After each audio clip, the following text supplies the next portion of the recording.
Hello students, क्या हाल चाल है बेटा। उम्मीद है सभी बहुत बढ़िया से होंगे और पढ़ाई भी अच्छे से ही कर रहे होंगे, ठीक है। नहीं, बड़े झटकों में एक्सरसाइज हो रही है। आप लोग सोच रहे हैं कि 3 क्वेश्चन के लिए अलग अलग वीडियो बन रही हैं।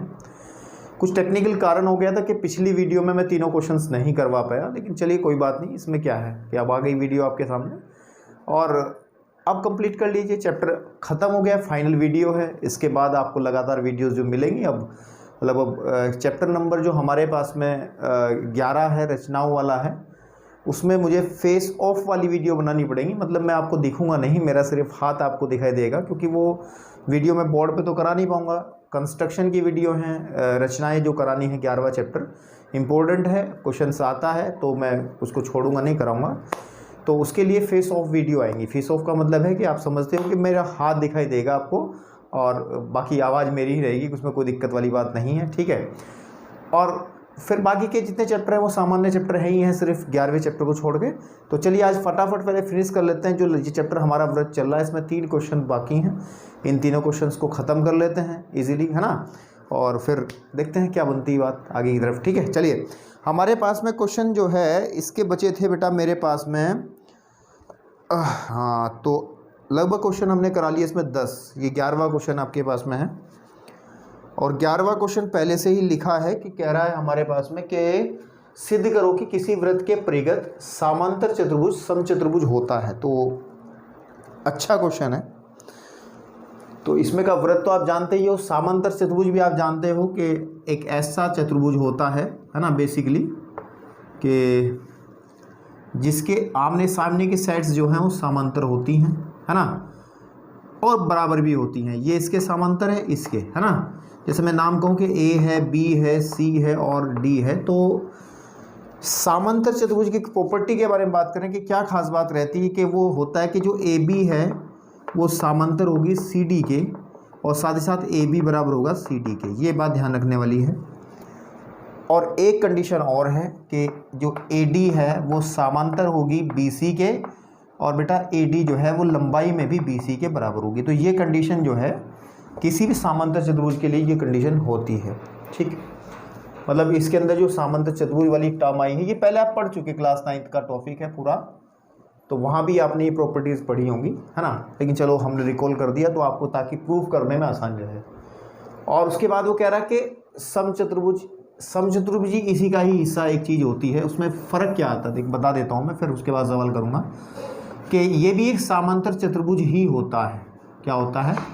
समांतर चतुर्भुज ही होता है। लेकिन इसके अंदर और इसके अंदर फ़र्क क्या होता है? देखिए, इसमें कहा गया था कि इसमें कंडीशन तो, ये कंडीशन तो वही रहेंगी, ये वाली, कि आमने सामने की साइड समांतर रहेंगी। अगर मैं इसको ए कह दूँ, इसको बी कह दूँ, इसको सी कह दूँ, इसको डी, कि ये वाली समांतर इसके है और ये वाली समांतर इसके, ये तो कंडीशन वही रहेगी। लेकिन एक एक्स्ट्रा कंडीशन बनेगी कि ये चारों भुजाएं बराबर हो जाएंगी, कि ए बी बराबर B C, sorry A B बराबर सी डी, है ना, बराबर ए डी बराबर बी सी। मतलब कहने की बात, ये वाले साइड इसके बराबर, ये वाले साइड इसके बराबर, सारी साइड्स इसमें बराबर होंगी। यानी कि वही संबंध है इनके बीच में जो एक आयत है ना, एक आयत और एक वर्ग के बीच में होता है ना। समझ रहे हो बात?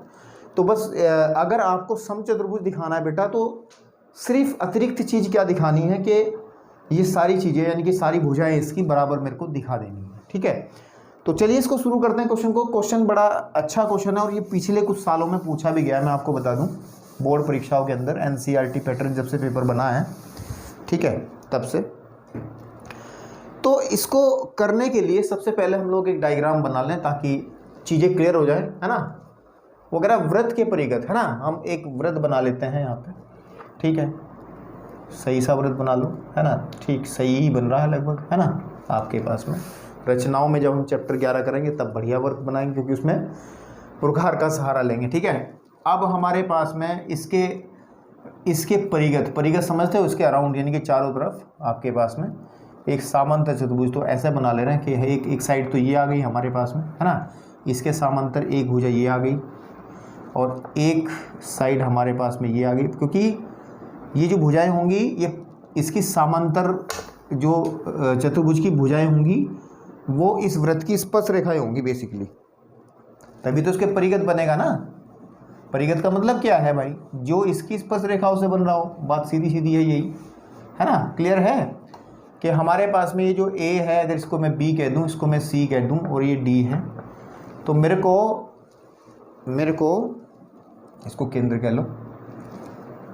इस ABCD को उन्होंने कहा है समांतर चतुर्भुज। बात समझ में आ रही है? और मेरे को प्रूव करना है समचतुर्भुज। क्या करना है? समचतुर्भुज। तो डरने वाली बात नहीं, सबसे पहले यहाँ लिख लेते हैं मैं दिया क्या है। मैं हल कर रहा हूँ क्वेश्चन, ठीक है ना, और हम ले दिया क्या है, ताकि हमें ये चीज़ें क्लियर हो जाए, है ना, कि हम लोगों को दिया क्या है और उससे हम कैसे हम अपने कॉन्सेप्ट को आगे बढ़ाएंगे। हमें कहा है कि जो ABCD है एक, ठीक है, समांतर चतुर्भुज उन्होंने दिया है, समांतर, ठीक है, आपके पास में चतुर्भुज है ना, आपके पास में चतुर्भुज है। इतनी कहने से बात चलेगी नहीं, तो हम लिखेंगे कि AB, ठीक है, समांतर है, AB समांतर है किसके? CD के, ठीक है मेरे भाई। तथा एक बात और है कि जो AD है वो समांतर रहेगा BC के, और साथ ही साथ अभी मैंने कंडीशन बताई थी कि आमने सामने की भुजाएं भी बेटा बराबर होती है। जो रिकॉर्डिंग चेक करूँ यार, मेरा कैमरा थोड़ा कल भी गड़बड़ कर रहा था, लेकिन चलिए ठीक चल रहा है मामला सब। तो आमने सामने की जो साइड्स हैं वो भी बराबर होंगी, यानी कहने की बात है कि जो AB है that is equal to CD, और तथा हमारे पास में जो AD है वो बराबर होगा BC के। क्लियर है इतना? अब ये तो दिया है, और मेरे को एक चीज़ और दी है, समांतर चतुर्भुज, है ना, दिया नहीं है, हमें सिद्ध क्या करना वो लिखिएगा, सिद्ध करना है, सिद्ध करना है कि जो ABCD है, ABCD एक समचतुर्भुज, सम आपके पास में चतुर्भुज, मेरे को इसको सिद्ध करना है। और समचतुर्भुज कब प्रूफ होगा? प्रूफ करने के लिए हमें दिखाना पड़ेगा कि AB समांतर है CD के, तथा ठीक है AD समांतर है BC के, और साथ ही साथ देखो ये तो चीज़ तो दी ही है, इसको प्रूव करने की जरूरत ही नहीं रहेगी भाई, सीधी बात है, समांतर चतुर्भुज तो है ही है, तो यानी कि ये प्रूफ, ये जो मैं लाइन लिखी है ये तो हमें दिया ही गया है। देखो आप इस वाली लाइन को ध्यान से देखिए, है ना, वही मेरे को प्रूव करनी है, प्रूव करने की जरूरत ही नहीं, वो खुद ही दे रहा है, तो हमको क्यों प्रूव करेंगे इसको, है ना। तो अब हमें प्रूफ क्या करना, हमें प्रूफ ही करना कि इसकी सारी साइड्स बराबर रहेंगी, यानी कि जो AB है वो CD के बराबर रहेगी और AD जो है वो BC के बराबर रहेगी। ये आप प्रूफ करना है हमको, बस इसी में ही हमको अपना दिमाग लगाना है ना, ये सिद्ध करना है। अब कैसे सिद्ध करें, क्या चीज़ें हमारे पास उपलब्ध हैं और कैसे इसको प्रूफ किया जा सकता है, इसमें आपको दिमाग लगाना है। ठीक, चलिए सोचिए थोड़ा सा। अगर हम बात करें थोड़ा, हमने एक क्वेश्चन किया था बेटा, और वो इसी कैटेगरी का क्वेश्चन था। अगर क्वेश्चन नंबर 8 की बात करें, 10.2 जो एक्सरसाइज चल रही है उसी का, ज़्यादा दूर जाने की ज़रूरत नहीं, उसी का हमने 8वां क्वेश्चन किया था, और उसमें हमने प्रूफ किया था, एक चीज़ प्रूफ की थी, उसी रिज़ल्ट को यहाँ यूज़ कर लें तो आसानी से हो जाएगा। 8वें क्वेश्चन में जो रिजल्ट था, 8वें क्वेश्चन में रिजल्ट ये था कि हमारे पास में रिजल्ट ये था कि AB, ठीक है, एंड प्लस CD बराबर था AD प्लस BC के, ये रिजल्ट था। दिस इज़ फ्रॉम, कहाँ से आया ये?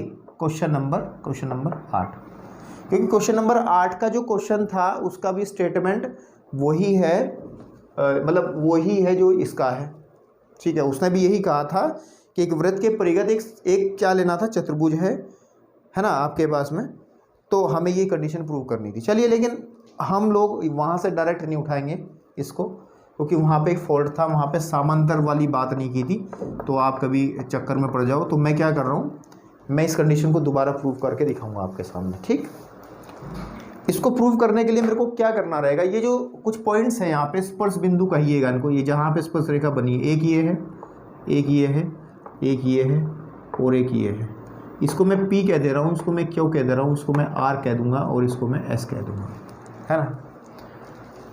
तो जब ये P Q R S है, अगर ध्यान से देखिएगा तो मैंने इस A बिंदु की अगर मैं बात करूं, A बिंदु ये बाह्य बिंदु का काम करेगा, और इस बाह्य बिंदु से दो स्पर्श रेखाएं जा रही हैं, AP जा रही है और AS जा रही है ना। उसी तरीके से बेटा इस B बिंदु से ये BP जा रही है और BQ जा रही है। इस C बिंदु से भी दो स्पर्श रेखाएं जा रही हैं, CR जा रहा है, CQ जा रहा है। और डी पॉइंट से भी डी आर जा रहा है और डी एस जा रहा है। और ये पॉइंट हम पूरा चैप्टर खत्म होने को है, क्योंकि लास्ट पड़ाव चल रहा है, तो अधिकतर बच्चों को ये पता होगा। अगर ये पता नहीं है तो इसका मतलब उन्होंने अच्छे से पढ़ाई नहीं करी है, कि अगर बाह्य बिंदु से हम बेटा कोई भी स्पर्शरेखा खींचते हैं दो, समझ में आ रही बात, तो इनकी लंबाइयाँ समान होती हैं। यानी कि अगर ये 4 मीटर की है तो ये भी 4 ही मीटर की होगी।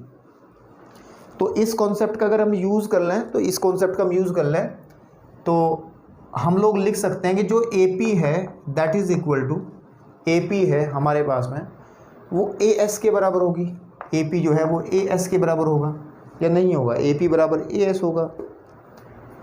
और फिर हमारा जो BP है बेटा, BP है वो हमारा BQ के बराबर होगा। अच्छा, इसको लिखते समय मैंने क्वेश्चन नंबर 8 में भी ये बात कही थी बेटा, कि थोड़ा सा इसमें लिखते हुए दिमाग लगाना है। दिमाग क्यों लगाना है? क्योंकि अगर हमें AB को बनाना है, ध्यान से देखिएगा, अगर हमें AB बनाना है तो AB होगा AP प्लस BP।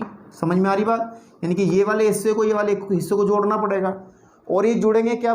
जब ये दोनों एक ही साइड में होंगे, जैसे मैंने अभी लिखा है। तो भुजा बनाते समय, क्योंकि हमें बनानी है ABCD AD BC ये सब बनानी है, तो आप इन चीज़ों का विशेष ध्यान रखें। जैसे मैंने क्या किया है अभी कि AP को BP की साइड ही लिखा है, ताकि ये जब मैं दोनों समीकरणों को जोड़ूंगा तो मेरा काम बन जाएगा। ऐसे ही मैं अगर लिखूं CR, देखिए चित्र में देखिए बस सीधा, ये मैं क्वेश्चन कर चुका पहले। अगर मैं CR को देखूं, CR को वो बराबर रहेगा CQ के। किसके? CQ के। अब देखो कितनी बढ़िया बात है, जब मैं BQ को CQ में जोड़ूंगा ना तो मेरा BC निकल के आ जाएगी। बात कर लो, CQ को मैं BQ में जोड़ूंगा तो BC निकल के आ जाएगी। ऐसे ही एक चीज़ और बची हमारे पास में कि DR, कौन सी? DR इस तरफ क्यों लिखा? क्योंकि जब CR को DR से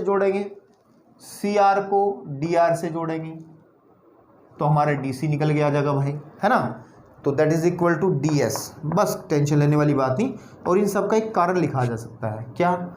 जो ये कारण था कि क्या किसी बाह्य बिंदु से, ऐसा लिख सकते हैं, किसी बाह्य बिंदु से, है ना, बाह्य बिंदु से, मैं इसको रफ कर दूँ, कोई दिक्कत वाली बात नहीं है। किसी बाह्य बिंदु से क्या हुआ? वृत्त पर खींची गई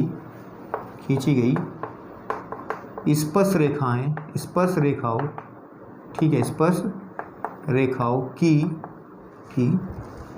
लंबाइयाँ, है ना, आपके पास में लंबाइयाँ समान होती है। ये कारण आप देंगे इसमें। अगर ये पेपर में सब चीज़ें लिखनी पड़ती हैं बेटा।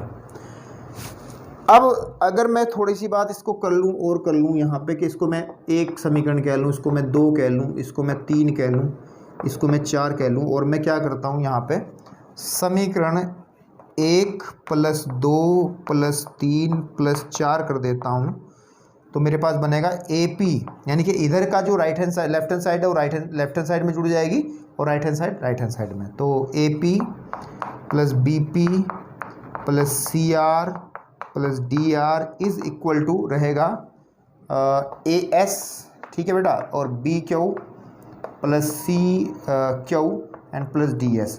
और अगर इसको सही ढंग से देखेगा, क्वेश्चन नंबर 8 आप करके आए हैं कि AP + BP तो आ जाएगा AB, प्लस CR + DR आ जाएगा CD, बराबर हो जाएगा किसके? AS। इस वाले को ध्यान दो और इस वाले को ध्यान दो, AS और DS, तो ये बना देगा आपका AD। क्या बना देगा? AD, प्लस BQ और CQ बना देगा आपका BC, है ना। तो इस रिजल्ट को हम यूज़ करेंगे अभी, ठीक है। आपके पास में आप यहाँ से इसको नोट कर लो अभी, तो क्योंकि चलो मैं इसी में कर लूँगा काम, आपको थोड़ा सा एडजस्टमेंट करना पड़ेगा, है ना, आपके पास में। चलिए, इसको, ये हमें प्लॉट मिल गया, बहुत जगह है, हो जाएगा क्वेश्चन। अब चूंकि इस इक्वेशन को अगर आप कुछ कहना चाहें, क्या कहना चाहें, 4 यहाँ यूज़ कर ली, इसको 5 कह लो, कोई दिक्कत वाली बात नहीं है। और मैं कर रहा हूँ चूंकि हम जानते हैं, चूंकि कि हमें पता है कि AB बराबर है CD के, बेटा समझ में आ रही बात, CD के, और तथा AD बराबर है BC के। ये तो बात क्लियर है ना। भाई ये क्यों है, आप यहाँ पे कारण देना चाहो तो दे दो, कारण देना चाहो तो दे दो। क्या कारण दोगे आप कि दिया है, क्या है, दिया है। आप देख लो ये बात दी थी, उसने कहा था समांतर चतुर्भुज है, तो हम सीधी बात है ये इस्तेमाल कर लेंगे। और इस वाले पॉइंट्स को ए बी बराबर सी डी और ए बी ए डी बराबर बी सी को आप इसमें यूज करो। देखो A B plus C D की जगह भी मैं ए बी रख दूँ, कोई दिक्कत वाली बात है नहीं है। फिर A D A D A D A D plus B C को मैं क्या लिख सकता हूँ, बी सी को मैं क्या लिख सकता हूँ, ए डी ही लिख सकता हूँ। तो A B to A B बराबर रहेगा बेटा टू ए डी के, है ना। तो 2 से 2 कैंसिल आउट, तो ए बी इक्वल टू आ जाएगा मेरे पास में ए डी के। ये क्या कह रहा है, ए बी बराबर ए डी का मतलब है क्या कि ये जो ए बी थी वो इस ए डी के बराबर आ गई, बस हो गया काम। जब ए बी ए डी के बराबर है, आप देखिएगा ए बी ए डी के बराबर है, ठीक है ना, ए बी ए डी के बराबर है, तो ए बी सी डी के भी बराबर है और ए डी बी सी के बराबर। तो आप कह सकते हैं, अतः यहाँ पे एक लाइन लिखनी है सिर्फ कि जो ए बी है वो बराबर होगा किसके, सी डी के, बराबर होगा ए डी के, बराबर होगा बी सी के। बस यही तो था। अगर चारों भुजाएं बराबर हैं, समांतर वो पहले से है ही हैं। समांतर क्यों है, क्योंकि ये समांतर चतुर्भुज है।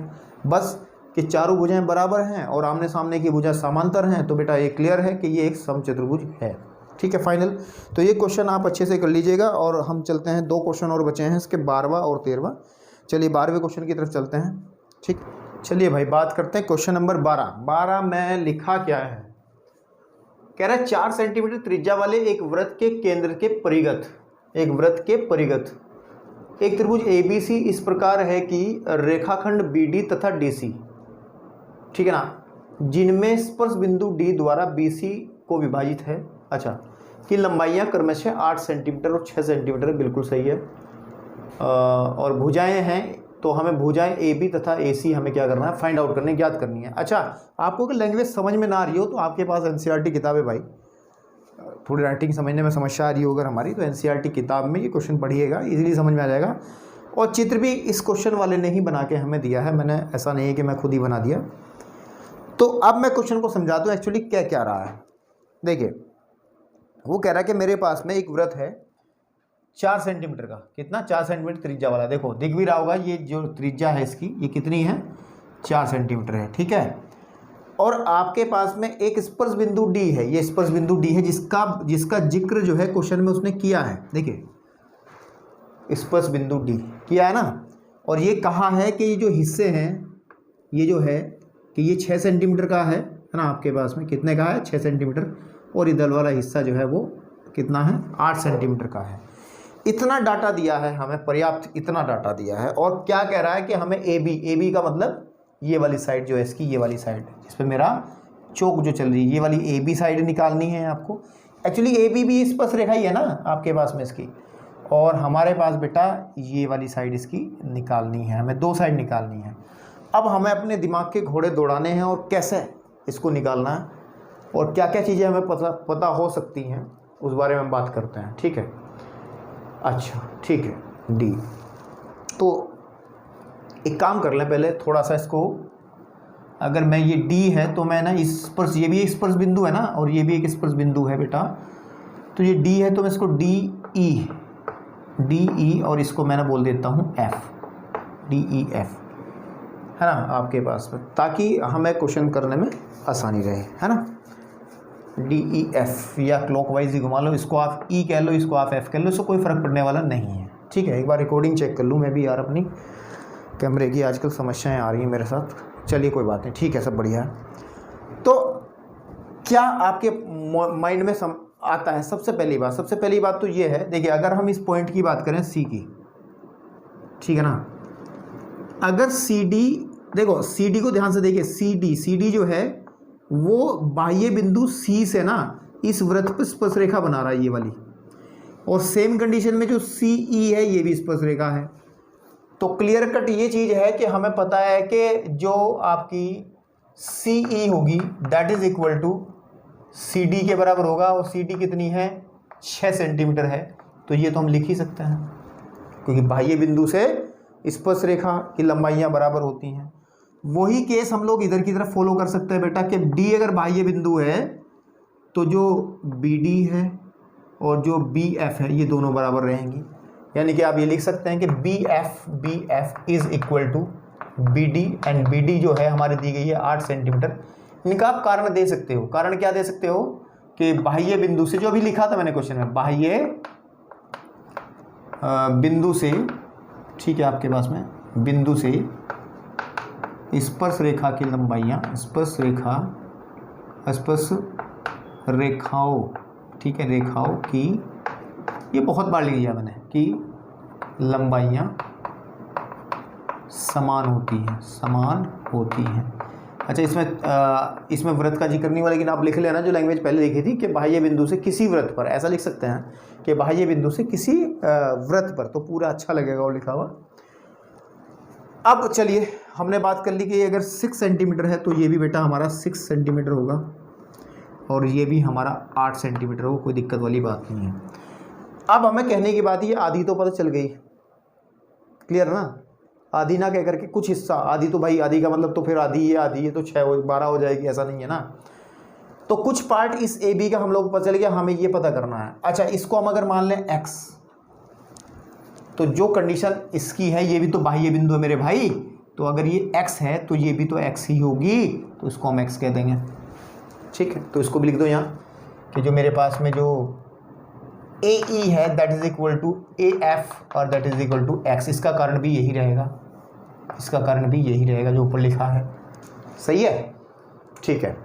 अब इसकी त्रिभुज की भुजाएं अलग अलग करो। सबसे पहले आप लिखो, जैसे कि हम लिखते हैं AB कितना होगा, AB अगर आप देखा जाए तो वो होगा 6 + x, ठीक है। और अगर हम देखें इसकी AB गलत कर दिया ना मैंने, AB तो ये होगा ना, क्योंकि B पॉइंट ये नहीं है ना, तो AB जो रहेगा वो रहेगा 8 + x, तो लिखा जाएगा 8 + x। और दूसरी जो साइड है वो है AC, जो कि हमें निकालनी, AB और AC तो निकालना ना मेरे को, हाँ ठीक है, वो होगा 6 + x। और जो तीसरी भुजा मेरे भाई वो है आपकी BC, और BC होगी 8 + 6 दैट इज इक्वल टू 14, है ना, सेंटीमीटर। तो ये भी डाटा आपको मिल गया, है ना। अब मेन पॉइंट ये निकल के आया कि अगर हम किसी भी तरीके से कोई भी टेक्निक लगा के इस x का मान फाइंड आउट कर लें तो हमारा सारा काम आसान हो जाएगा। इस x को कैसे निकाला जाए, इसी के बारे में हम लोग सोचें, ठीक है।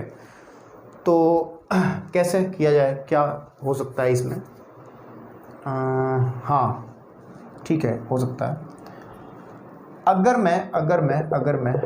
मैं एक काम करता हूँ, देखिए, मैं इस O, जो केंद्र इसका O है, ध्यान से देखना, मैं इस O को इस C से मिला दूंगा इस तरीके से, और इस O को मैं B से मिला दूंगा, और इस O को ही मैं A से मिला दूंगा। मतलब कहने की बात ये है, इसको मैं हटाया, अभी देखो इसको भी, कोई दिक्कत नहीं, हटाने की जरूरत नहीं। मतलब मैंने क्या करा, इस ABC वाले त्रिभुज को, ABC वाला जो त्रिभुज है, ध्यान से देखना, ABC वाला, इसको 3 त्रिभुजों में तोड़ दिया ऐसे करके, बीच में O है, ठीक है ना। एक त्रिभुज ये है, एक त्रिभुज ये है, एक त्रिभुज ये है। एक त्रिभुज हमारे पास बन रहा है COB, एक बन रहा है BOA, एक बन रहा है COA। मैं अलग से इसलिए दिखा रहा हूँ ताकि उसमें कन्फ्यूज़न ना हो। तो अगर मैं थोड़ी सी एक बात आपके सामने लिखूँ तो मुझे लगता है किसी को आपत्ति नहीं होनी चाहिए, अगर तुम पढ़ने वाले बच्चे हो तो। मैं लिख रहा हूँ, अगर मैं त्रिभुज के क्षेत्रफल से ही बात बन सकती है भाई। त्रिभुज एरिया, AR का मतलब एरिया ऑफ ट्राइंगल ABC जो रहेगा मेरे बेटा, वो रहेगा किसके बराबर रहेगा, कि एरिया ऑफ ट्राइंगल किसका, छोटे वाले का, COB, area of triangle COB, ठीक है, plus area of triangle BOA या AOB कह लो, AOB plus area of triangle AOC। Any problem, यहाँ तक किसी को दिक्कत नहीं होनी चाहिए। इसी कॉन्सेप्ट से सवाल निकलेगा, सही बात तो ये है। और भी तरीके हो सकते हैं, मैं ज़रूरी नहीं कि यही हो, लेकिन अभी जो दिमाग में है उसी तरीके से कराया जाएगा सवाल। अब हम क्या करते हैं, बस काम हमारा काम ये है, मैं बता दूं आपको पहले ही, ताकि आप वीडियो को यहाँ भी पॉज कर लोगे, रोक लोगे, तो इसके बाद जो मैं बता रहा हूँ उसको करके देखिए, रफ कॉपी में आंसर आ जाएगा। लेकिन मैं करूँगा सवाल, पूरा टेंशन ना लो। कि पहले मैं त्रिभुज का क्षेत्रफल निकालूंगा इसका, फिर इसका, नहीं पहले इनका निकालूंगा, इसका निकालूंगा, इसका निकालूंगा, इसका निकालूंगा, फिर इसका निकालूंगा, और देन इस इक्वेशन में रख दूंगा। पूरी समीकरण x के पदों में बन जाएगी और हमारा x का मान आसानी से निकल आएगा। ठीक है, तो पहले मैं निकालता हूँ किसका क्षेत्रफल निकालना है बताओ। पहले निकालते हैं, चलो त्रिभुज ABC का निकालना है। एरिया ऑफ ट्रायंगल ABC निकालते हैं हम। अब त्रिभुज का क्षेत्रफल निकालने के कितने तरीके थे। देखो, अगर आपको तीनों साइड्स पता होती थी, है ना, सपोज कर लो इसी के साथ, जैसे ये A है, ये B है और ये C है, तो इसके सामने की साइड A होगी, इसके सामने साइड B होगी, इसके सामने की साइड C होगी। ये हमने एक हीरोन फॉर्मूला पढ़ा था क्लास 9th में, 12वां चैप्टर शायद था, है ना। उसमें था कि ट्राइंगल का जो क्षेत्रफल होता है वो होता है S into under root of S into S minus A, S minus B, S minus C, होता नहीं होता। और जहाँ पर S जो है वो होता था A plus B plus C बटे 2। तो भैया यही कॉन्सेप्ट अभी इसमें लगा दीजिए। इससे पहले मुझे क्या निकालना पड़ेगा, इससे पहले मुझे निकालना पड़ेगा S।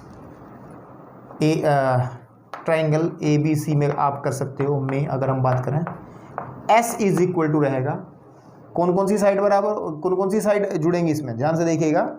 आप जोड़ सकते हैं कि AB plus BC plus AC बटे 2। ठीक है बेटा, तो आप अगर जोड़िएगा AB कितना है, 8 प्लस x, ठीक है। BC कितना है 14 प्लस आपका AC कितना है 6 प्लस x बटे 2, 6 प्लस x बटे 2, ठीक है ना। तो हमारा जो S निकल के आएगा मेरे भाई वो आएगा 14 और 14 28, है ना आपके पास में 28 प्लस के 2x बटे 2, चाहे कॉमन निकाल लो तो दिस इम्प्लाइज, अगर मैं S निकालूँ ऊपर से 2 कॉमन निकाल लो तो आ जाएगा 14 प्लस x अपॉन 2, या फिर ये कहे 2 से 2 कटा, तो फाइनली हम लोग ये कह सकते हैं कि ये 14 प्लस x आ गया। x का मान जो आ गया हमारा 14 प्लस x आ गया। अब आप लगाइए कि एरिया ऑफ ट्रायंगल ABC, क्या आएगा area of triangle ABC, under root of S into S, तो ये है कि 14 प्लस x, है ना, S माइनस ए, तो 14 प्लस x माइनस ए। अब कन्फ्यूजन बन रहा होगा A कौन सी होगी सर इनमें साइड। अच्छा सिंपल ध्यान रखो, A के सामने की साइड को A मान के चलो, तो A के सामने की साइड है BC, तो BC का मतलब है हमारे पास 14, है ना, 14, ठीक। फिर into S minus B, 14 plus x minus B, and B कितना है मेरे भाई, B कितना है, B को कहेंगे इसके सामने की साइड, यानी कि 6 plus x, 6 minus x। Any problem भाई, मैं थोड़ा सा डायरेक्ट कर रहा हूँ, थोड़ा डायरेक्ट है मतलब माइनस की गुणा, भाई आपको पता है ना 14 plus x minus 6 minus x, 6 plus x जब होगा और जब माइनस खुलेगा तो यही आएगा ना ऊपर वाला कि 14 प्लस x माइनस के 6 माइनस x, है ना। क्योंकि मेरे पास वैसे भी जगह कम बची थी तो इसलिए मैं थोड़ा सा इसको छोटा करने की कोशिश कर रहा हूँ। फिर है s minus 14 plus x minus c मतलब इसके सामने से x, 8 plus x, 8 minus x, इसको कर दूंगा मैं, ठीक है। और अब इसका काम खत्म हो गया, तो मैंने बताया था सिर्फ कॉन्सेप्ट, तो इसको मैं हटा दे रहा हूँ यहाँ से, ठीक है मेरे भाई। चलिए इसको 14 प्लस एक्स तो एज इट इज़ रखोगे आप 14 प्लस एक्स, ठीक है। यहाँ पे x आ जाएगा और यहाँ पे बचेगा आपका 8 मल्टीप्लाई में चल रहा सब, और यहाँ बचेगा आपका 6, तो 8 6 48, है ना 48, तो 48 अंडर रूट में और 14 प्लस एक्स इंटू एक्स, चाहे तो यहीं छोड़ लो अभी इसको। 48 को लिखा जा सकता है 16 × 48 यानी कि 4√3, तो लिख सकते हैं 4 अंडर रूट 3 इंटू एक्स शुरू में लिख लो एंड 14 प्लस, इसको ये लिख सकते हैं, है ना, वर्ग सेंटीमीटर, ऐसा लिख सकते हैं क्योंकि सेंटीमीटर में साइड है। तो ये हमारा क्या आया फाइनली क्या आया कि एरिया ऑफ ट्रायंगल ABC जो है वो हमारा आया कितना, कितना आया हमारे पास में, ठीक है, कितना आया 4 under root 3x 14 plus x. चलिए अभी तो हमारा काम आधा ही हुआ है। अब मेरे को कौन कौन से निकालने हैं भाई, ये निकल आया है ना आपके पास, क्योंकि ये मेन समीकरण रहेगी हमारी, इसी में काम चलेगा। ठीक, आपके पास में ठीक है ना, ठीक है। हमने ये चीज़ निकाल ली है, अब ये 3 चीज़ें और निकालनी है। अच्छा, इसके लिए जगह हमारे पास नहीं है, तो अगर आपको आपत्ति ना हो, सवाल तो आपके पास एनसीईआरटी में है ही है, तो मैं क्या कर रहा हूँ, मैं इस पूरे पोर्शन को, इस इक्वेशन से ऊपर वाले को रफ कर रहा हूँ, चित्र को छोड़ दूंगा ताकि और चीज़ें क्लियर हो जाएं। तो मैं सब लिख रहा हूँ ये वाली चीज़ें, ठीक है। आपको ये चीज़ें समझ में आ गई होंगी, तो किताब में भी लिखा है ना सवाल, तो चलिए ठीक, चलिए चलिए, ये ए आ जाएगा हमारे पास में यहाँ पे। ओके ओके ओके, ठीक। अब अगर मैं निकालता हूँ, अब मैं निकालता हूँ area of triangle, area of triangle, area of triangle COB, COB and where is COB, COB ये वाला है COB। आप कहोगे सर जी क्या इसमें भी हीरोन फॉर्मूला लगाएंगे? नहीं लगाएंगे, क्योंकि आपको पता है कि अगर त्रिभुज में आधार पता हो, ठीक है, और इसकी ऊंचाई पता हो, क्या पता हो? ऊंचाई, तो जो त्रिभुज का जो क्षेत्रफल होता है वो होता है 1/2 आधार, ये भी तो होता है फॉर्मूला, और ऊंचाई, ये भी तो एक फॉर्मूला होता है ना बेटा। तो क्यों ना ये यूज़ कर लें, क्योंकि इसमें क्लियर कट दिख रहा है, आधार इसका BC है, ऊंचाई इसकी 4 सेंटीमीटर है, तो आप आसानी से लगा सकते हैं। ठीक, चलिए मैं लगा रहा हूँ। 1/2 आधार, आधार इसमें कितना बनेगा भाई? 6 और 6 14 है। ऊंचाई कितनी बनेगी? ये 4 सेंटीमीटर, 4 तो 2 दूनी 4, तो सीधी बात है 28 वर्ग सेंटीमीटर, तो 1 निकल के आ गया भाई, कोई दिक्कत वाली बात नहीं है। इसको ही मैं आगे करता हूँ थोड़ा सा, यहाँ पे area of triangle, next one कौन है? AOB, ट्रायंगल, ट्रायंगल लिखो यहाँ, ट्रायंगल AOB, AOB, AOB, तो 1/2 आधार। अब AOB कहाँ है? AOB ये है मेरे भाई, AOB, तो इसमें आधार तो आपका बनेगा ये AB कितना है, और ऊंचाई बनेगी ये वाली। अच्छा, ये त्रिज्या वृत्त की है, तो ये भी तो 4 होगी, और ये भी 4 ही होगी, तो ये आपके पास में ध्यान रखें कि ये भी 4 है, तो ऊंचाई इसकी 4 रहेगी। आधार कितना बनेगा? 8 + x, तो 8 + x × 4, 2 से 2 कट गया, हमारे पास आ गया 2 × 8 + x वर्ग सेंटीमीटर। इसको छोड़ दो जी यहीं पे, समझ पा रहे हो? समझ पा रहे हो? ठीक है। अगला हमें क्या करना है भैया? अगला हमें क्या निकालना है? कौन सा है? Area of triangle, triangle, triangle AOC, AOC, AOC, AOC मतलब AOC, तो इसमें आधार बनेगा x + 6, 1/2 आधार x + 6, ये 6 + x कर लो, 6 + x × ऊंचाई इसकी 4 ही बनेगी, क्योंकि इसकी ऊंचाई ये होगी, ये भी कटेगा 2 टाइम्स, तो आ जाएगा 2 × 6 + x वर्ग सेंटीमीटर, वर्ग सेंटीमीटर। क्लियर है भाई? इतना तो क्लियर हो रहा होगा आराम से। बस अब इसको हम समीकरण 1 में रखते हैं, समीकरण 1 से। किससे? समीकरण 1 से। समीकरण 1 ये थी खतरनाक वाली कि area of triangle ABC, area of triangle ABC ये निकाला, इसको लिखिए यहाँ पे, कितना है? 4√3x × 14 + x, that is equal to area of triangle COB, COB मतलब ऊपर वाला 28 प्लस ये 2 × 8 + x, फिर प्लस 2 × 6 + x। Any problem? मैं सॉल्व करना है बस। अब ये देखो पूरी समीकरण x में बन गई, x का मान निकलते ही आपका काम बन जाएगा। ठीक है, बस आप नीचे की कोई ज़रूरत नहीं मुझे, आप वीडियो को पॉज करके चीज़ें नोट करते रहें, कभी कहेंगे सर रफ कर दिया, तो कोई दिक्कत वाली बात नहीं। मैं इसको यहाँ से, इतना चित्र की ज़रूरत अभी पड़ेगी मुझे, इसलिए मैं इसको छेड़ नहीं रहा हूँ। ठीक है, चलिए देखिए, अब अगर मैं इसको पहले सॉल्व कर लेता हूँ भैया, थोड़ा सा 3x, अभी इसमें जो इसको छेड़ूंगा नहीं तो ये छिड़ जाएगा, है ना। तो 28 प्लस के 2 दूनी 2 8 16, x प्लस 2x प्लस के 12 प्लस के 2x, ठीक। तो 4 √ आ जाएगा 3x 14 plus x is equal to, अब जोड़ लें यार, 28 और 16 और 12 कितने हो गए?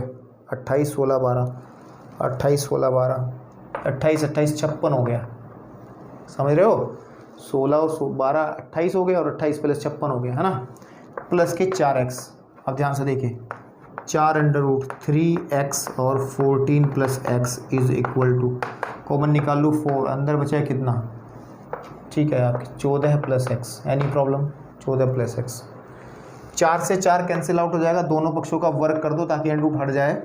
तो वर्ग जब करेंगे आ जाएगा 3x × 14 + x is equal to है 14 + x का होल स्क्वायर। ज़्यादा टेंशन ले लिए, एक घात कट जाएगी, तो 3x इज इक्वल टू आ जाएगा 14 + x, x को उधर लेके आओ तो 3x - x is equal to 14 and 2x is equal to 14 है, x इज इक्वल टू आ जाएगा 14/2 और ये घटा 7।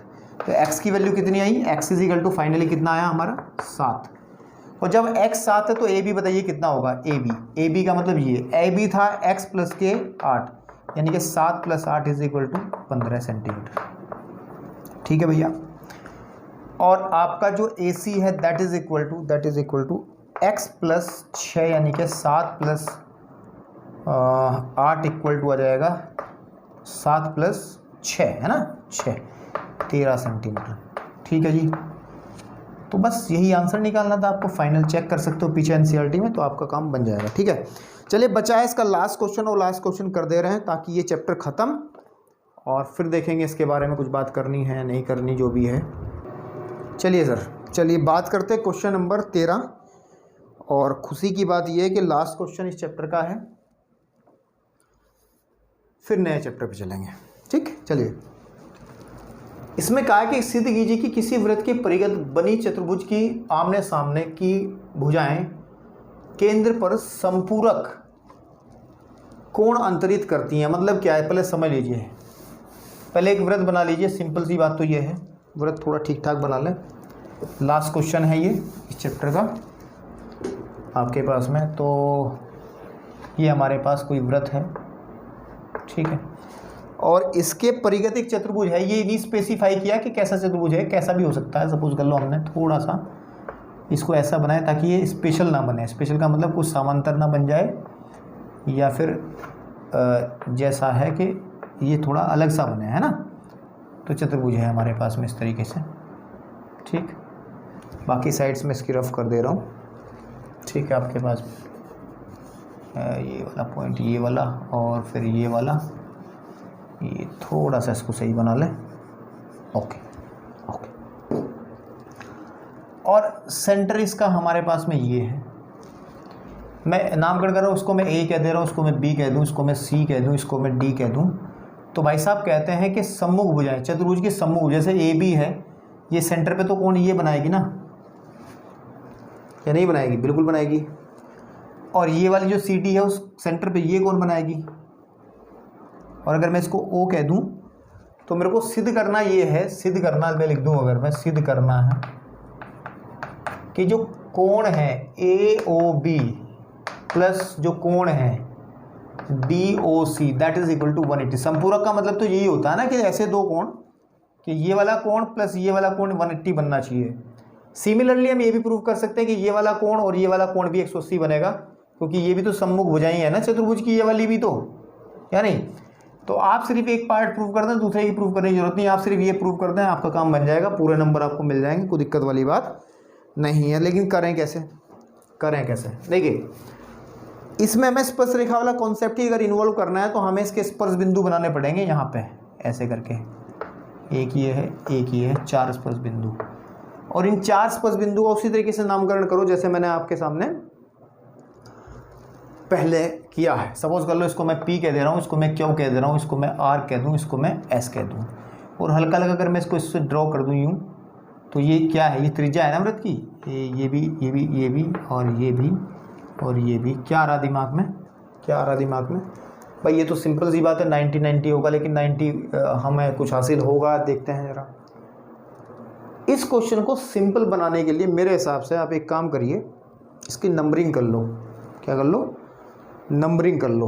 और नंबरिंग कैसे करी जाए कि यहाँ से कर लो। सपोज कर लो इस वाले को हम 1 कह दें, इस वाले को हम 2 कह दें, ठीक है ना। कैसे भी कर सकते हो।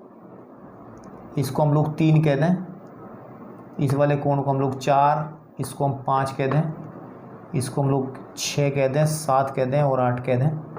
समझ रहे हो? ताकि लिखने में ना आसानी रहे। जब सवाल को सॉल्व करेंगे नंबरिंग से करेंगे तो थोड़ा सा आपको एंगल को देखने में ना ज़्यादा दिक्कत नहीं होगी, क्योंकि अगर मैं लिखता हूँ angle A O P, angle A O P, या फिर मैं लिख रहा हूँ एंगल 2, तो कौन सा आसान पड़ता है भाई? ये लिखना आसान पड़ता है एंगल 2, है ना, देखना भी आसान है कि 2 ये है। नहीं तो ए ओ पी में जाओगे ए ओ पी, तो उसमें कन्फ्यूजन के चांसेस ज़्यादा रहते हैं, इसलिए हम लोग थोड़ा सा इस क्वेश्चन को शॉर्ट करने के लिए ऐसा कर लेते हैं। एक बात तो क्लियर है, देखिए अगर मैं बात करूं कि ये बाह्य बिंदु है मेरे भाई, है ना, बाह्य बिंदु, और एक पूरा एक सेगमेंट बन रहा है इधर की तरफ, यहाँ पे इसको देखा जाए अगर, देख रहे हो जहाँ जहाँ मेरा कलम चल रहा हो, देख रहे हो भाई कि डी आर ओ, ये ओ है, एस, ये सेगमेंट बन रहा है।